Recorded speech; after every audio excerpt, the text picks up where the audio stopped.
Hello. Welcome to my video. Alright, for today's video, tungkol na naman sa parasol leaf tree or binunga. Ang binunga ay mayroong scientific name na Macaranga tanarius at nabibilang ito sa pamilyang Euphorbiaceae or Spurge family. Native po ito sa Southeastern Asia, lalo na sa bansang Pilipinas. It is used for timber production, firewood, and traditional medicine. Ang Macaranga tanarius ay pioneer species dahil madali itong tumubo kahit saan. Ulitin ko guys, ito ay native sa Southeast Asia at sa Western Pacific Islands. At yan lang po guys.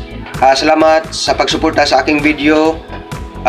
Shoutout nga pala kay Sir Roland Bin Lorono from Pamplona. Shoutout kay Sir Cornelio Pahe. At sa magpa-shoutout diyan, you can comment down below. At pwede kayong mag-request kung anong sunod nating topic. Send me a message.